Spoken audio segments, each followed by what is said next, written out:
Assalamualaikum warahmatullahi wabarakatuh. Alhamdulillahirabbil alamin. Allahumma sholli ala sayyidina Muhammad wa ala ali sayyidina Muhammad. Para siswa yang saya hormati, yang saya banggakan, sekarang kita memasuki pelajaran yang kedua di materi pembelajaran fikih, yaitu tentang salat 5 waktu. Adapun penjelasan yang akan Bapak bawakan yaitu terkait salat 5 waktu. Yang pertama, ketentuan salat 5 waktu, bacaan salat 5 waktu, hikmah salat 5 waktu salat 5 waktu, sujud sahwi, praktek dan praktek sujud sahwi. Yang selanjutnya, ketentuan salat 5 waktu. Yang pertama, pengertian dan hukum salat 5 waktu.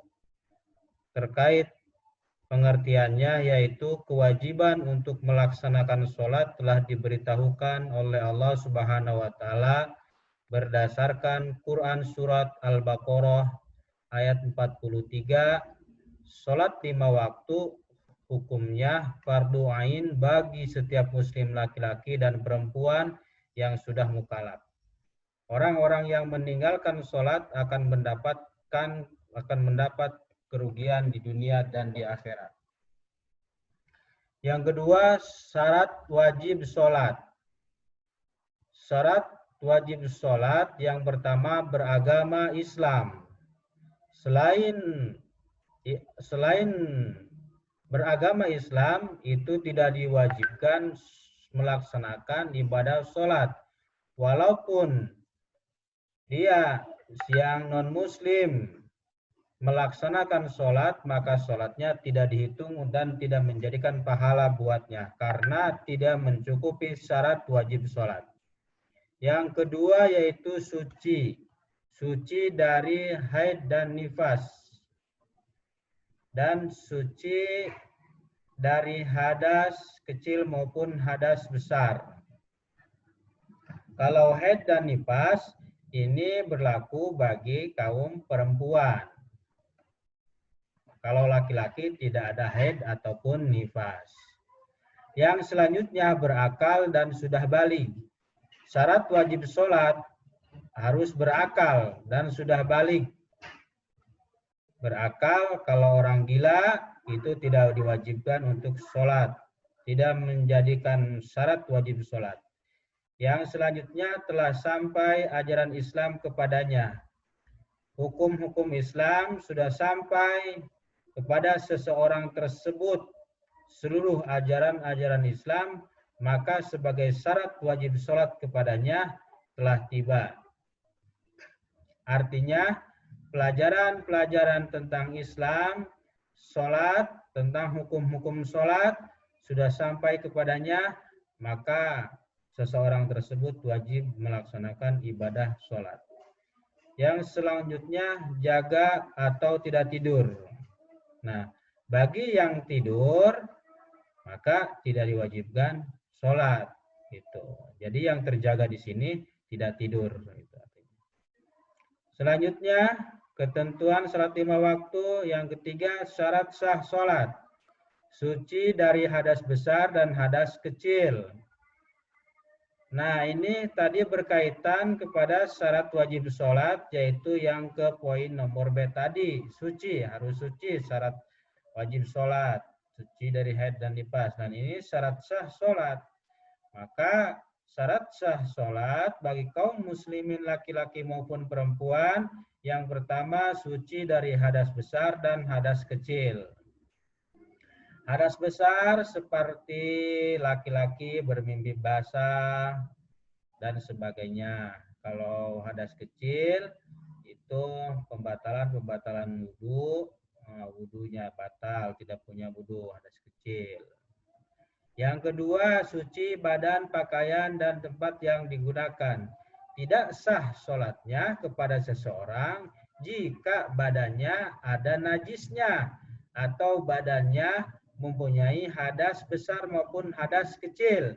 begitu juga pakaiannya ada najisnya, dan tempat yang digunakannya ada najisnya, maka kepada seseorang tersebut tidak sah sholatnya dan tidak termasuk kepada syarat sah sholat. Maka dengan demikian, yang kedua syarat sah sholat itu harus suci badan, pakaian, dan tempat yang digunakan sholatnya dari najis. Yang ketiga, menutup aurat. Seluruh aurat harus tertutup ketika melaksanakan sholat. Perempuan seluruh badan kecuali kedua telapak tangan dan wajah. Laki-laki ada dari pusar ke atas sampai dengkul ke bawah tertutup. Tapi lebih sopannya kita berpakaian seperti di Indonesia, ya laki-laki. Kalau atasnya pakai peci, bawahannya pakai baju, terus pakai sarung, pakai celana, umpama itu. Jadi menutup aurat, syarat sah sholat. Yang selanjutnya telah masuk waktu sholat. Sah dikatakan sholatnya, sah ketika seseorang melaksanakan ibadah sholat fardu, sholat 5 waktu, itu berada pada waktu sholat tersebut. Seperti sholat zuhur dilaksanakan pada waktu zuhur. Tidak sah sholat zuhur dilaksanakan pada waktu maghrib, umpamanya tidak sah seperti itu. Yang selanjutnya syarat sah sholat yaitu menghadap kiblat.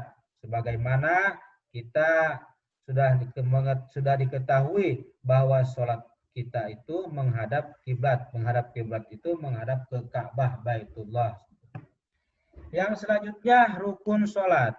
Rukun sholat yang pertama niat, yang kedua berdiri, yang ketiga takbiratul ihram. Yang selanjutnya membaca surat Al-Fatihah. Lalu ruku dengan tumaninah. I'tidal dengan tumaninah. Yang selanjutnya sujud 2 kali dengan tumaninah. Duduk di antara 2 sujud. Duduk tasyahud. Membaca tasyahud akhir. Membaca sholawat Nabi Muhammad Sallallahu Alaihi Wasallam. Ya, selanjutnya salam, yang terakhir tertib. Tertib ini dari niat sampai salam itu harus sesuai berurutannya. Seperti gerakan sholat harus dari niat sampai salam itu harus tertib, harus tersusun, harus sistematis, atau harus tertib dari awal sampai akhir. Tidak, ini salah satu ini bagian rukun sholat. Yang selanjutnya sunnah sholat. Yang pertama sunnah hayat, yang kedua sunnah abad. Yang selanjutnya 6 hal-hal yang membatalkan sholat. Batal sholat seseorang jika meninggalkan salah satu rukun. Seperti tadi tidak niat dalam hati, gitu, umpama. Terus ada beberapa rukun yang ketinggalan, tidak ruku, gitu, artinya itu batal sholatnya. Yang selanjutnya tidak memenuhi salah satu dari syarat salat dengan sengaja.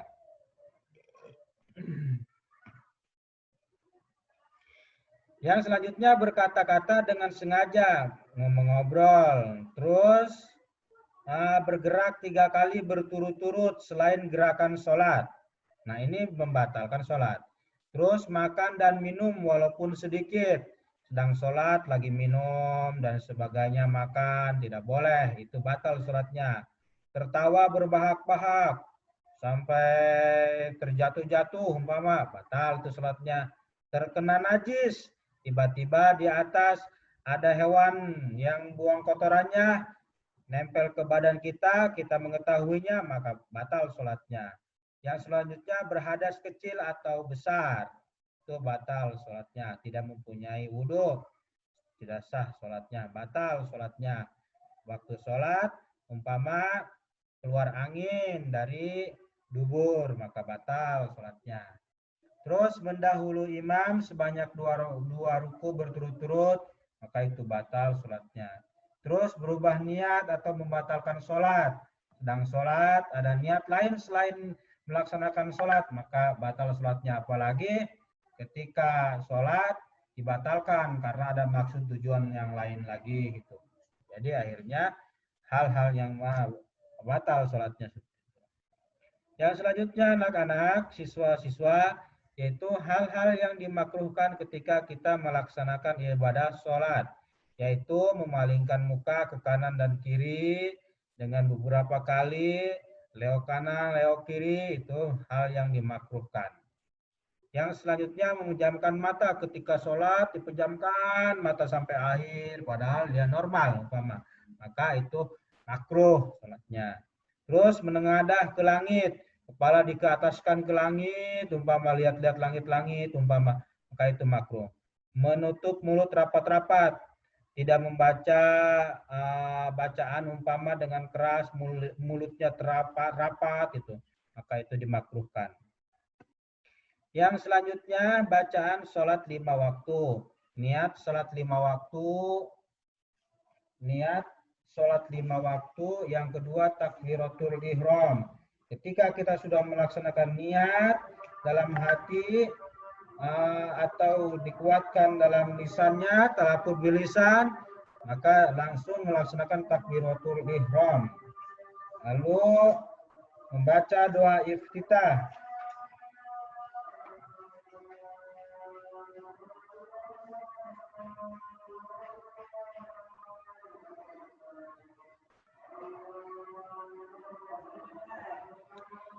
Yang selanjutnya ta'awuz, membaca ta'awuz dan membaca surat Al-Fatihah, membaca salah satu surat dalam Al-Qur'an atau ayat Al-Qur'an, lalu ruku, i'tidal, sujud, duduk di antara dua sujud, tahiyat awal, tahiyat atau tasyahud awal, atau tahiyat akhir, berdoa setelah membaca tasyahud akhir, dan salam. Nah, ini bacaan-bacaan sholat 5 waktu, nanti kita akan dipraktekkan.